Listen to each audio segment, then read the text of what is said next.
We are storytellers by nature, sharing with others what we experience, perceive, and believe of life, our joys, adventures, our losses. We tell ourselves stories as well. Some leave us trapped by false beliefs and self-doubt. But there are also stories of persisting, exploring, and rising above. Stories of uncovering the truth, enabling powerful transformation and triumph. These are those stories. These are your stories.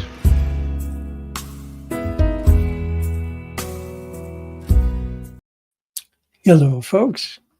Welcome to And So It Is, stories of truth, transformation, and triumph.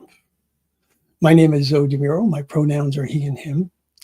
I'm a spiritual counselor, a religious science practitioner with the New Thought Media Network, and a transformational coach. Both my ministry and my mission are to help people to co-create their most authentic and most fulfilling life experience. I am truly honored and excited to bring you this show first Saturday of each month, 11 a.m. Mountain Time, 10 a.m. Pacific. If this is your first time, it's great to have you here. And if you're returning, welcome back. In each episode of this show, we'll hear how people like you, like me, who have been held back by false, limiting beliefs, uncovered their truth, enabling them to transform their life experience and then triumph because of their spiritual journey. All right. So for today's episode, I am truly honored to have Peggy Cotton as my guest today. Let me give you a very brief view into Peggy's life. Peggy is a Bostonian who has made the Bay Area her home for over 40 years. A graduate of the San Francisco Art Institute with a Bachelor of Fine Arts, and having completed her graduate work at UC Berkeley, she earned her teaching credentials in art and English.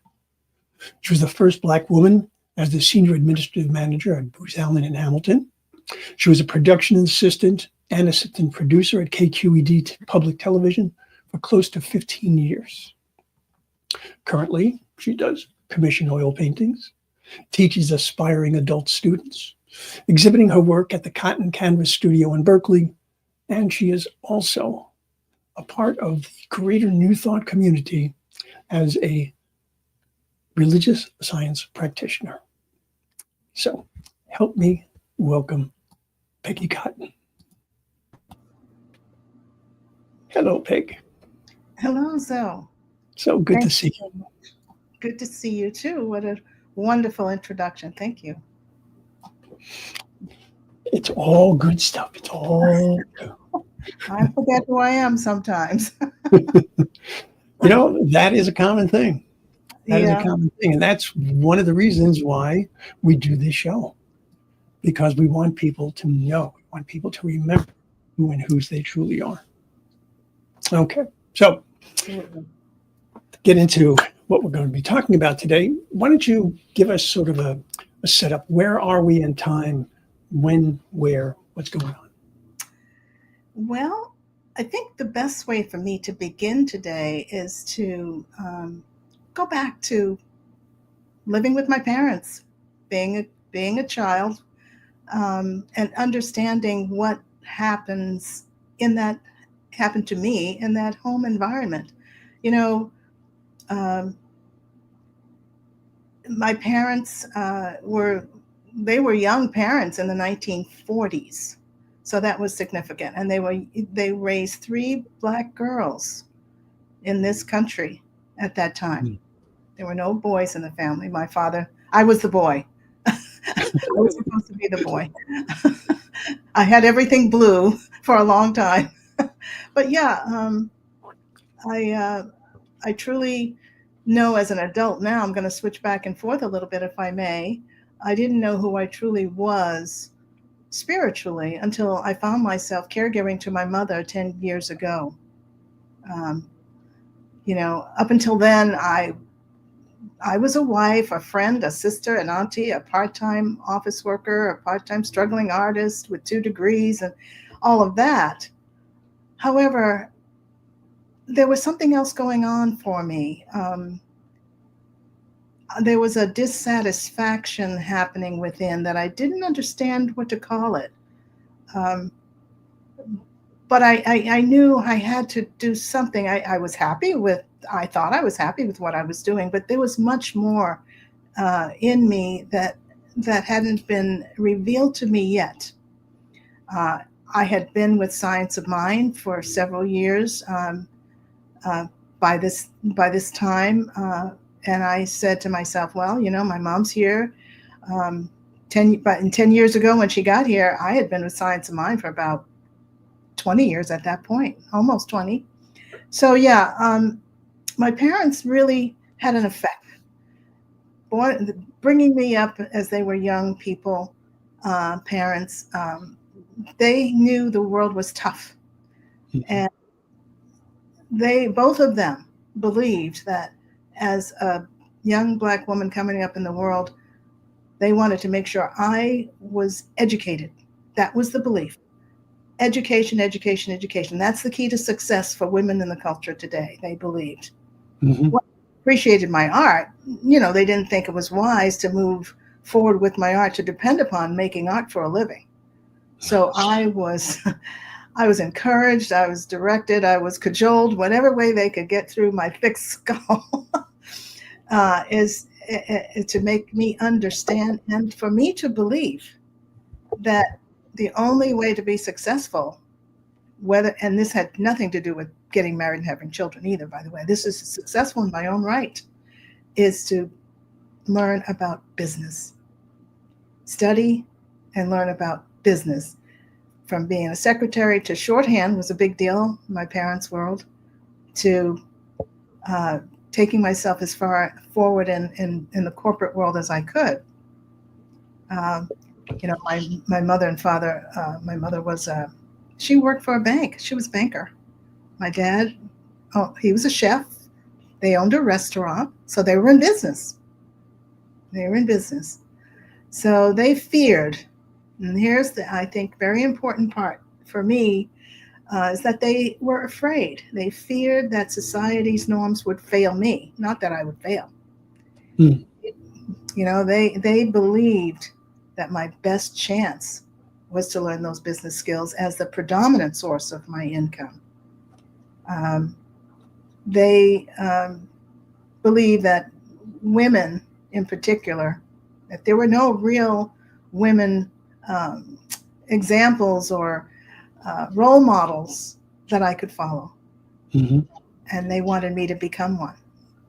So how did that hit you? I mean, here you are, you're looking at the world and what you see in all of these different places where you want to be. It's predominantly men. Yeah. So how do you address that? How did that You know, land within you? yeah, that's a very good question. The world was predominantly men, and they were in every aspect, and even in the art world at that time. There was a lot of men in the art world. So I believed, as they taught me to believe, that I needed to do something before I could do my art. I needed to get.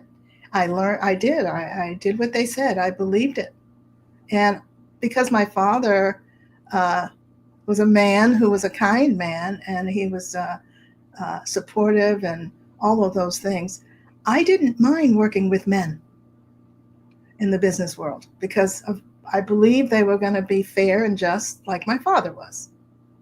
That's not what actually happened. I had my ups and downs, like most people do. But that belief that there was no other way but their way, that really caused a problem for me later on in life. That really did. Um, it was not a good belief. It was a false. It was a false belief. That's, I don't know other way to put it. Mm-hmm. It was not true about me. It was just not true. So I spent many years in the business world and did art on the side until I recognized that something was missing. Hmm. That was my problem. Something was missing in me, and I needed to do something about it. But I didn't understand what to do. I didn't know what to do. I didn't know what I was feeling, other than I was feeling like I'm not fitting in something. I'm not complete. I'm not sure. It was all of those things rolled in. So, yeah. And so those, the taking on those roles, I love those roles that I did. The sister, the businesswoman, the this, the that. But that wasn't who I truly felt I was. I didn't know how to explain it. That wasn't who I was. Mm-hmm. Well, I suppose the reality of it is none of us are actually the roles that we play. Yeah. It's part of our identity, certainly. Yeah. It's so true. It's part of our identity, but it is not the only part of our identity. Mm. That's the thing. And I was grateful for having studied some science of mind philosophy along the way.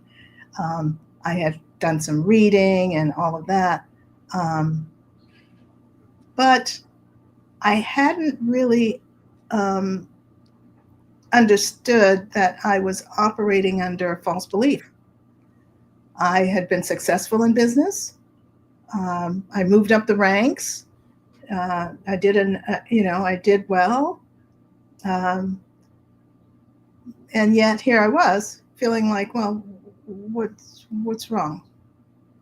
So I decided, well, maybe I should talk to my girlfriend. She's a practitioner. So I went and I talked with her first. And she said, you might want to think about making a living differently. Maybe not just having art shows, why don't you teach? Or maybe you're feeling odd because maybe you should, you're having some inner turmoil. I remember her saying, you're having some inner turmoil that you can't identify. I said, it's true. But there's a restlessness.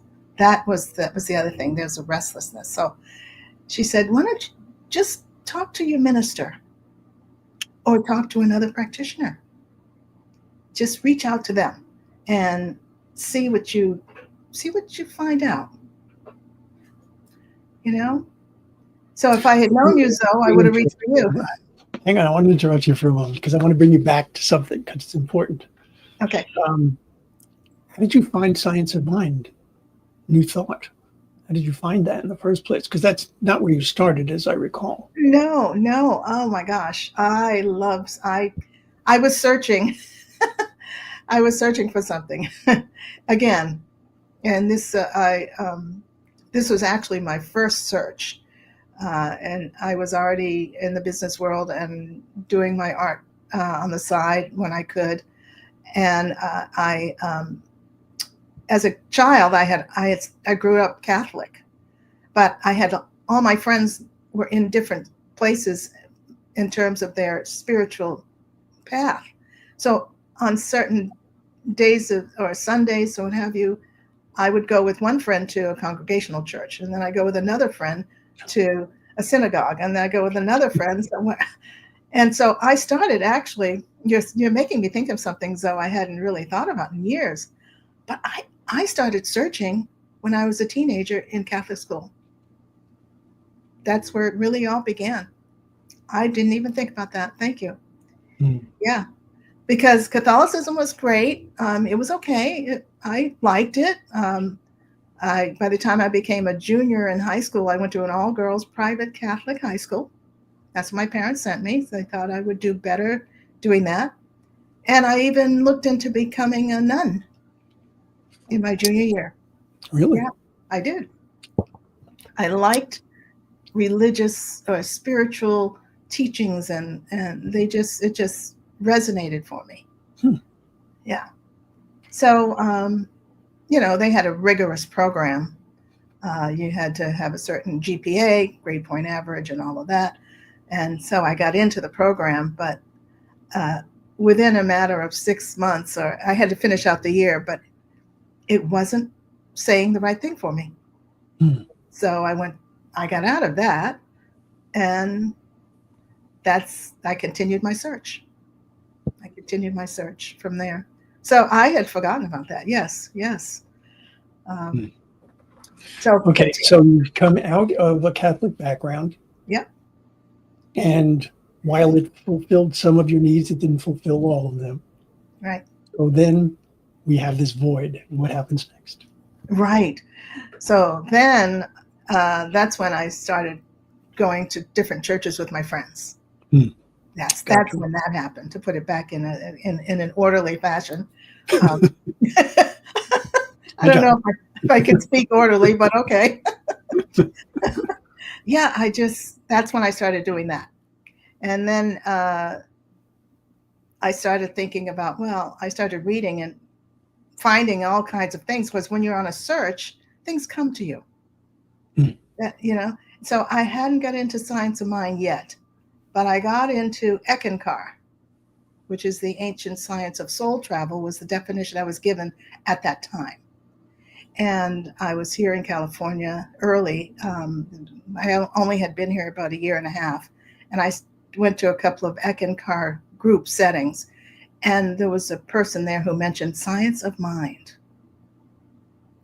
Well, I heard that title, but I didn't know anybody to follow up with after I left Eckankar. And then some friends who were friends of friends, I said, "Hey, have you ever heard of science of mind?" And they said, "Yes, come with us up the hill to the Oakland Center for Spiritual Living so that you can hear a minister." And that was Reverend Margaret at the time. So that was around the 1980s or 90s, somewhere in there, probably 1990s or so. And I started going to classes, and I stopped searching. So I thought.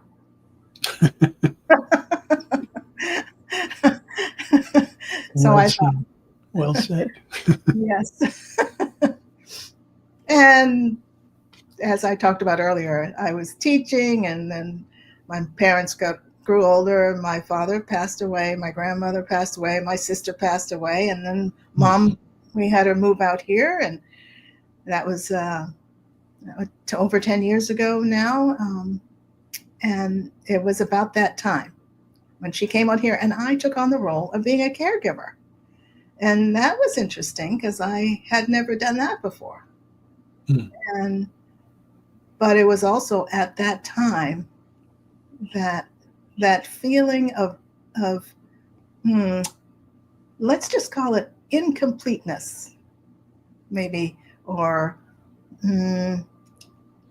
search. The search came back. Yes, the investigator came back, or the searcher. So I, once again, but this time I was more concerned. That, gosh, why was I feeling a sense of discomfort? Well, one of the things that really got me going was to reflect on my childhood and understand about what was I believing, because I had already been studying some science of mind. So I went right to that. I didn't go there right away, but some other friends said, "Why don't you talk to the minister?" So I said, "Okay, let me go talk to the minister." And so I did. I went to the minister, and the minister said, "Let's keep this conversation short. I want to give you a little homework." And I said, "Okay." just what I really feel. I didn't feel like I wanted any homework. I wanted answers, and I wanted them now. And you're a minister. You should know everything, right? Forget that you're also human, okay? Forget about that. Okay, yeah, we'll roll that into the false beliefs. Into the false belief, exactly. Just roll that right in there. So the minister said, why don't you do this? Just go home for a week every day and listen to that inner voice. Mm. Write down what you think you hear. And in 1 week's time, let's talk about it. Mm. Well, in your life prior to this, mm-hmm. Did you ever listen to that voice? Did you ever hear it? Yes, I'm sure I did, but I wasn't aware that I was hearing a voice. I hadn't really been practicing listening. Mm-hmm. So Mm-hmm. my interpretation today, talking about it now, is that I was confusing listening with thinking. Mm-hmm. Mm-hmm. Yeah. That's what I understand today. But I believe, yes, I have listened to my inner voice. I wouldn't have moved from Boston to California. That was an inner voice move, moving out to California from Boston. And yeah, and it was an inner voice move too, to search. The fact that I was searching all those years from teenagehood, and that was an inner voice also. But I didn't. Are you kidding? An inner voice? I didn't know about that. I'm thinking thoughts. Remember, this is a business. I gotta make an agenda and set up some goals and some actionable items to do. Gotta have a to-do list. But yes, thank you for asking that, because the joy of listening is profound. It's profound. So I guess you want to know. Then when I came back and talked to the minister, you want to know what I heard, huh? Yeah, the way you set it up, it didn't sound like what you heard was exactly what you were hoping for. That's not quite what I wanted, but what I thought, because I was so busy thinking. And the minister said, "Well, it sounds like what you're hearing is that you need to listen some more, because practice is important as long as you're practicing what you understand about your beliefs in this science of mind." He said, so reading is good. You might want to go back and read some of the books that you liked from class. Read something you liked that resonated for you in one of the classes. Or he said, take a class, take another class. And I said, that resonated for me, is to take a class. I honestly, I didn't want to hear that. I didn't want to hear that I had to do that on my own, but I didn't recognize it was the on my own part. So I said, I think I will take a class. And the first class that came up was an introductory class, a science of mind class that you take when you're brand new to science of mind. So I took that introductory course again. It was my second or third time taking it, actually. But it opened doors. It opened doors in my mind and in my heart. And it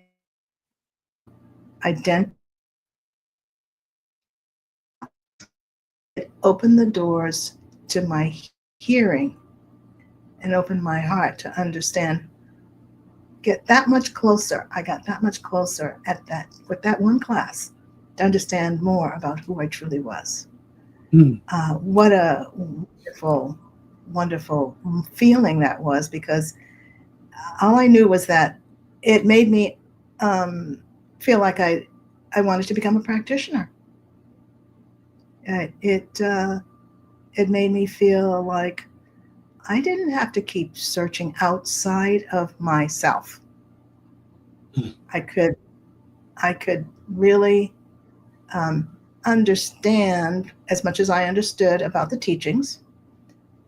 You know, just like any teachings, I didn't give it any mystical kind of feeling. I mean, I even related it to painting. I know when I sit down to paint, I just relax and I paint and I depend upon something that is coming from within to come out. So I had that intuition, I suppose, to come at, and I hadn't it earlier, but to come at my training again. So no matter whether I'm going to be an electrician or whatever, there's something that comes out from within.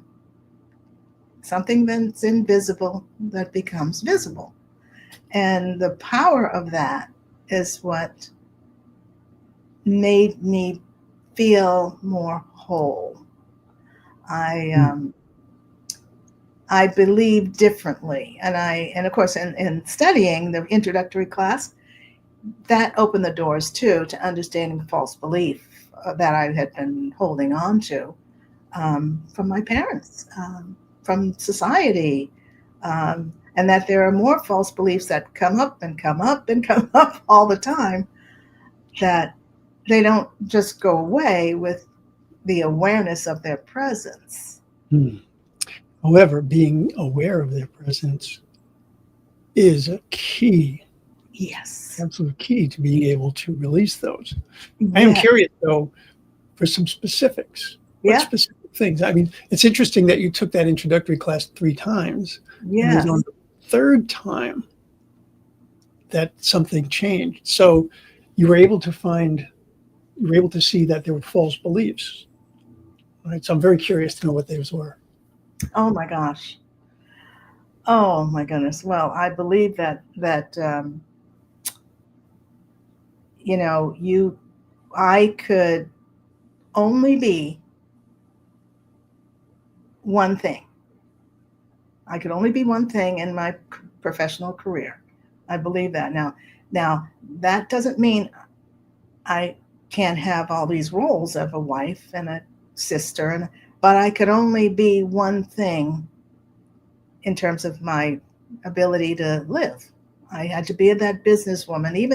Even with my art, I wasn't willing to turn my art into a business, because I couldn't be a businesswoman in business and be a businesswoman in my art, because that, and of course I could have, of course, but I believe, no, you can't do that. Mm-hmm. You can't do that. Yeah. And I believe too that that there was a hierarchy. There was a hierarchy in this culture that was the one to follow. That if you wanted to get ahead in this culture, in this world, the way this business works in the United States, then you had to follow the rules. I believe that in following the rules and not bucking any systems. Yes, I saw other people do it on the news, or I hear about, no, you don't want to be a whistleblower. No, that's not how to get ahead. So what did that tell me? That told me that I had to always give in, even though I believed differently. I had to just, just knuckle down or buckle under, so to speak, and just go with the status quo. And I believed that until I had a different opinion about something Mm-hmm. that I had to stand up for. Mm-hmm. And being a Black woman in this culture at that time, I felt like, oh no, other Black people are fighting for the rights of all of us Black people, and actually for all people, since we're all one. And I said, okay, well, while they're fighting for that, my nature is to fight for getting along, is to fight for interracialism. And that's when I had to really stand up and speak my truth. I was fighting for interracialism, which was really the same fight. I was just coming at it from my point of view. Mm-hmm. Yeah. Because it's all the same fight for oneness. That we're all one. We're all connected. We're all human, part of humanity. And that was really that was important to me. Yeah. So, you know, that inner voice is so critical to how I operate today, I would say. It's important. It gets loud sometimes, and sometimes it's a tiny whisper. It just depends on what's going on. I get reminded through my inner voice, through prayer or meditation. Sometimes I'm just driving and I hear something, and I know it's not that I'm thinking anything; it's that I heard something. I've grown in that way, and I know we can. Every human being can do this. We can grow in that way of being aware of what's the difference between thinking and hearing, listening to that inner voice. And so the inner voice reminded me a lot about practicing. Keep practicing listening, and that listening will get clearer. Keep practicing what what I believe about the power within myself. I declared when I left the corporate world, I declared the first thing I wanted to do. I said, I'm going to go work for another. I was very lofty, of course, back then. I'm going to go and work for another artist who already has a studio and who already is, selling things. I was very, very enthusiastic, as you can tell. And so and I decided that was something that I thought was going to be good for me.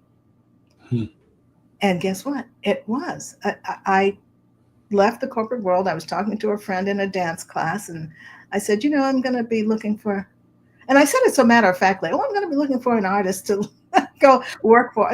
You know how hard that really is? Oh, yeah, I'm just going to do that. And I'm going to work in Berkeley, too. And she's like, okay, all right, well, I don't know anybody. And she said, but I have a friend who's an artist. Well, long story short, I ended up, my first job out of the corporate world was to work for an artist in Berkeley in her studio, cutting mats for her and making a little living doing that. Mm-hmm. I proclaimed it. I practiced saying it. I practiced hearing it. I practiced knowing it. So, because believing is one thing, and knowing, it took me a minute to know it, but I did it. Mm-hmm. That was really, really important. That, and look back on it, hindsight being what it truly is. I engaged in the studying and then in the practice. I engaged myself in understanding what spirit was already to me and in me and of me. So that engaging is what really helped pull me into a different kind of life. And it is life. And it's about love and understanding. Um, I can't think of a quote right now, but I think Ernest Holmes, who is the founder of Science of Mind, said things like, I know it was something along the lines of too much theory and too little practice. Yeah, too much theory and too little practice. Yeah. So I think that investigating a feeling, which I didn't recognize was my searching all this time. And now it turned into a real deep voice within. And investigating that voice took me out of a false belief system. It took me into an awareness of it, I should say. That may be even better. Of an awareness of it. Oh, believe me, I still have false beliefs that pop up, and oh yeah. Oh yeah. And some of them are pretty sneaky, okay? They are pretty sneaky. You just never know. And then the awareness comes in with the practice, meditation and contemplation, having conversations like this one. It definitely is continued growth that never stops. I think the transformation in me, I recognize my spirit more and more and more. It's the deeper part of how I operate, and within that, what I want to bring up, within that divinity, if you will, the individualization, like we say, I'm the individualization of the one spirit of all the universe. That brings me to understand one of my old false beliefs, which was that I could only be one thing.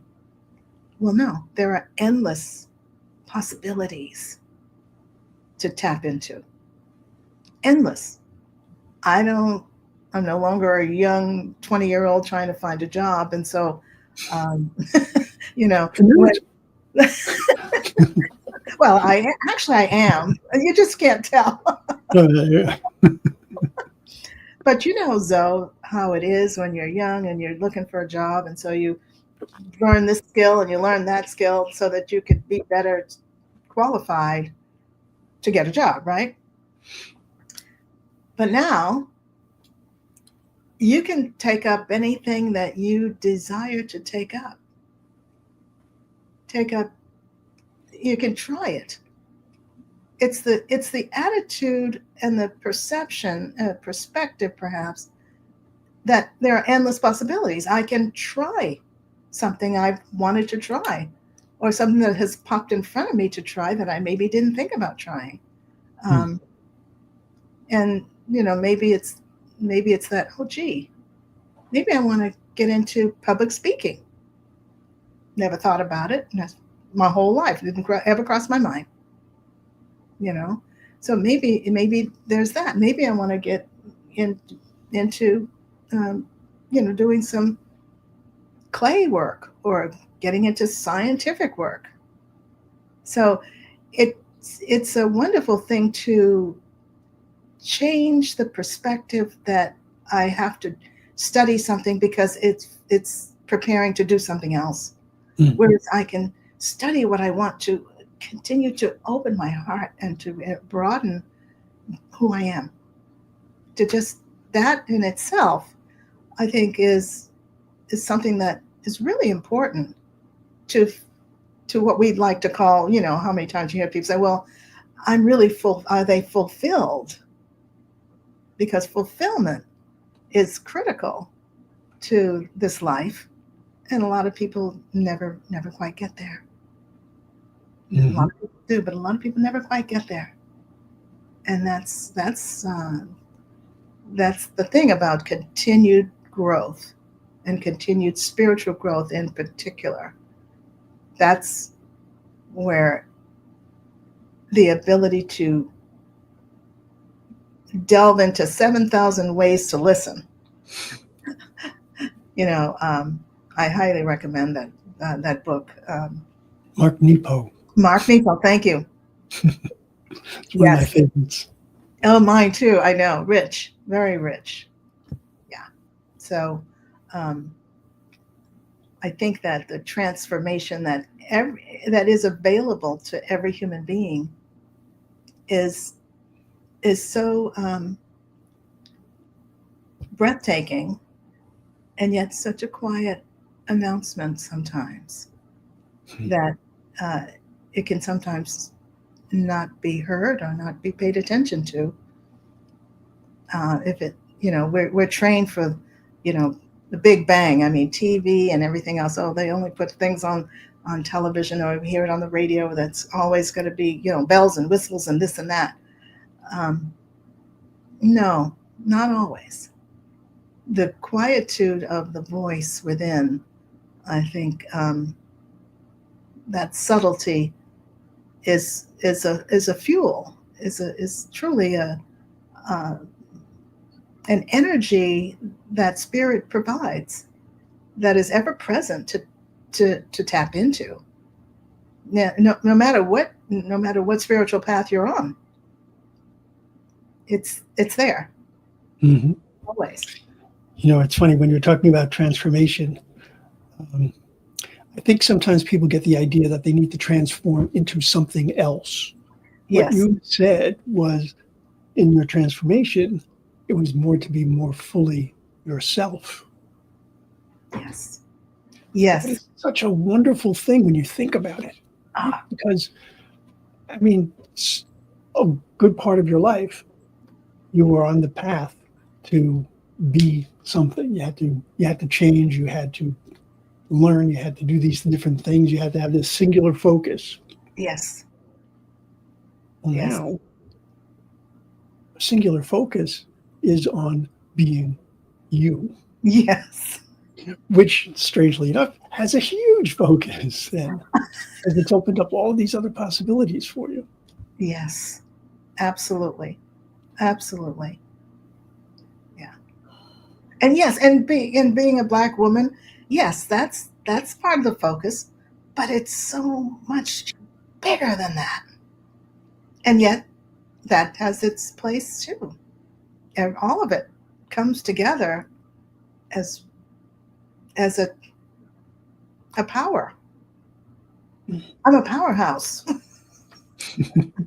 Well, Yes, you are. Well, no, let's not get too far afield here. No, I'm sorry. You have to take this. Yeah, I see. Oh my goodness! But yeah, it's incredible to also recognize and to realize. Both those words are really critical now. To when you think about when you recognize human beings, humanity itself, every human being, no matter what path they're on, what spiritual path they're on, this is available. This transformative power is within them, within all of us. It's not just given to just me and you. It's within all of us. And Howard Thurman, in his book The Inward Journey, which I highly recommend as well. His word, I don't have a quote from him right handy, but he brings it forward. He brings it out in a clear, concise way. My dad, he loved, Howard Thurman was in Boston a lot. He spent a lot of time there. And my father used to listen to him all the time. And I used to say, who you listen to? And he would say, he's a spiritual guide. But I wish I had known. I would have loved to go have met him, right? But that would have been fantastic. Wouldn't that have been fantastic? Yeah. So I think that's we meet all of these wonderful guides along the way of life, through their writings, through people's memories of them, through their poetry and in their books. And thank God we have videos now too. All these years we have videos, and we had film, and we still have film. Now we have videos, and we have all kinds of technology to keep us alert and aware, and to keep the connection between among us human beings, and among us spiritual beings, is what I should say. Keep all that connection alive and in our awareness of that connection, in our awareness to keep us fully feeling fulfillment that I talked about earlier, Mm-hmm. from within the center of ourselves. Yes. Mm-hmm. And that fulfillment, I think sometimes people fill themselves full of things they do not need, as Yes. opposed to being able to actually feel that they are filled within, if you will. Beautifully put. Yes. Yes. Beautifully put. Filled within. Yeah. They're I know I just know intuitively they're the insatiable desire to learn more about my own spirituality, for instance. I mean, that is not unique to me. That restlessness is not unique to me. Those searchings that I've done, and I still search some more still, and it's not unique to me. And I often, really wonder um, how can I bring that out of another person? Hmm. How can I, get them to tap into that, you know? And perhaps it's just, like I approach my painting or approach doing audiovisual work, it's love. I, I try, I'm not trying to make it complicated, but it's love, and of course love is a huge umbrella under which understanding and kindness and patience and all of that comes. And as we do it for ourselves, so we do it for each other. Or maybe I said that backwards. Maybe as we do it for each other, we do it for ourselves. Which way's it going, so? Both ways. Both ways, huh? I mean, sure. I mean, you have to put on the mask yourself Yeah. before you put it on the child, right? Yeah, that's right. Yes. Yeah. And if your child is hungry, you're going to feed the child before you feed yourself. Yeah, all the above. Yeah, that's right. Yeah. So that step of investigating oneself, um, it doesn't have to be because any difficulty is happening. It doesn't have to be Hmm. because there's some challenge in your life, of my life or your life or anybody's life.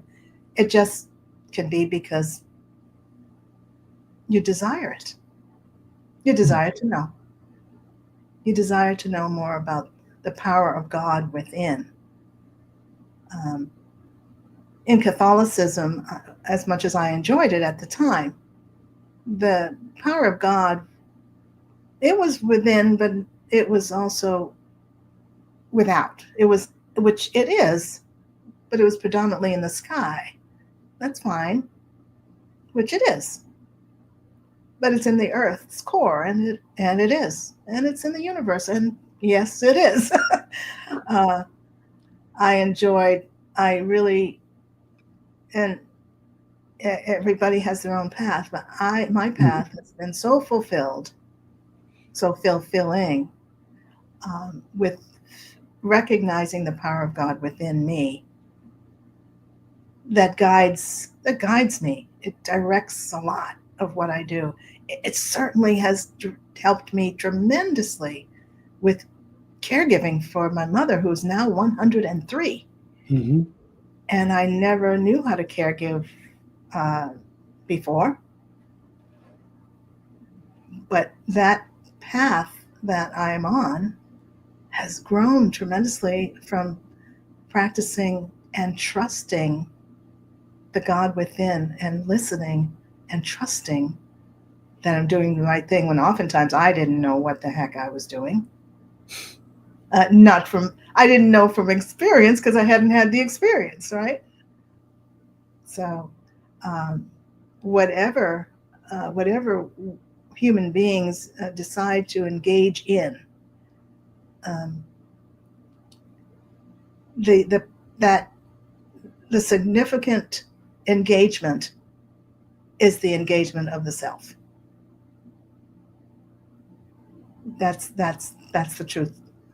That is, in fact, the truth of who I am, is that engagement in myself, in understanding who and whose I am,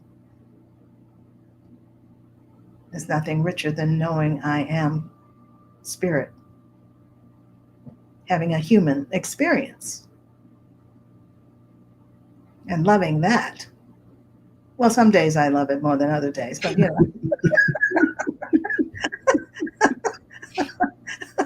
But that's just that human side of mine. It's compatible. It's good. There's a consensus that happens all the time. Yep. Yeah. So, looking at the various ways in which you've transformed over the years, Mm-hmm. if I'm hearing correctly, it sounds like there could still be more transformation. I think so. I think there's more coming. I do think there's more coming. I'm moved to do things I've never dreamt of doing before. Mm-hmm. And I'm not feeling a familiar fear. I'm not feeling a fear. I'm feeling more of an excitement. Like what I want to do, I think what I want to try next, well, what I'm trying right now is I'm here talking to you today. Um, Being a public speaker, I want to point out. yes, I am. And that was very clever of you, I have to say. A Delph move on your part. But yeah, I think there's something else I want to try. And it is, okay, don't laugh. Don't be afraid.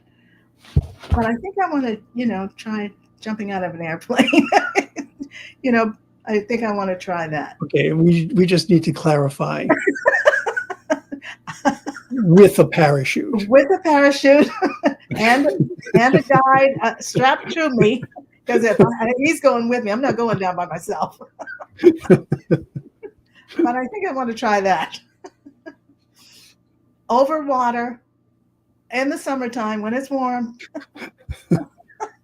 Yes, I definitely want to try that. And what's so funny is that I never wanted to try bungee jumping, but yet this appeals to me more than bungee jumping. Is that strange or what? It's just what it is. And then I can talk about that. Indeed. I can Possibilities are endless. endless. Possibilities are endless. And the challenge, my latest challenge, is to get back into my studio and to do a painting that represents, probably an abstract, I suppose. We'll see. That represents a feeling of spirit moving. So I don't know what that's going to look like, but that's the impetus to try it and see what comes forth. Mm-hmm. Mm-hmm. And spirit is moving in my paintings all the time, whether I'm doing a portrait or a landscape or an abstract. But to come at it with this deliberate, conscious thought and a conscious focus, to come at it that way, because what that does is that'll open up my heart and open up my ability to, and challenge my ability to open up with freedom of a brush strokes. It'd be freer, because that is in fact the transformation that I'm experiencing, is a sense of freedom that I've never had before. Not to this degree. To call it this, to call it freedom. Yeah, it's very important. The truth shall set us free. Amen. Yes. Peg. Yes. Any last words? Say it again. Any last words? Oh, thank you. Thank you, Zoe, for this opportunity to share what's been going on with me. For those who want to strangle me, now they know why they want to strangle me. I've got an opinion.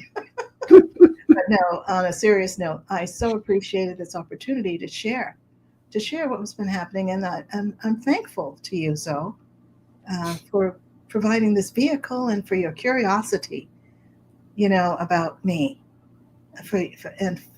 And I love your show. I've watched it a couple of times. So to be a part of this is to be a part of you too, my friend. So I'm so grateful. I'm so thankful. Right back at you. Yeah. All right. Well, let me just say a few words here. Okay. Okay. First of all, I want to thank you so very much, because this was, I've wanted to have you on the show for quite a while. I know. I'm glad that we were able to do this. Thank you. And folks, if you would like to be on the show, I am certain that you have a story of transformation that is equally enthralling. So by all means, do let me know. What you can do is you can send. Yes. I guess I should have had this up this whole time. Totally forgot. You can send me an email here at zodimiro@gmail.com, and I'd be more than happy to talk to you about what it takes to do this show. Let's see. So, if the concept of this show appeals to you, please share the video. Let people know about this. The more people that we can get to hear these stories, the more people's lives we can touch. Yeah. So. Oh, and if I forgot one big thing, Zoe, is it okay if I mention that I forgot to say one thing? If somebody is interested in my artwork, or if they want to have a commission done or anything like that, please contact me. And can they contact me at peggycotton.com? You can actually, my email is best. Peggy Cotton is my first and last name, the number 2 at gmail.com. I'm still working on my website, so that's why I said don't go there. I'll be working on it. It's a work in progress. Okay, hang on. I'm going to put this into the comments. Oh, thank you.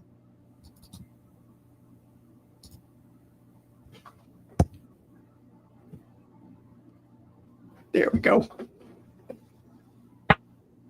Thank you very much. It's going to put it in every place where we stream. Okay, that sounds beautiful. All right. Well, have a magnificent day. Thank you. Thank you very, very much. Okay. I'll see you soon. Okay. And folks, I hope to see you soon. So by all means, let people know about this show every month, first Saturday of the month, 10 a.m. Pacific time. Yes. Be well. And I'll find my outro someplace. There it is.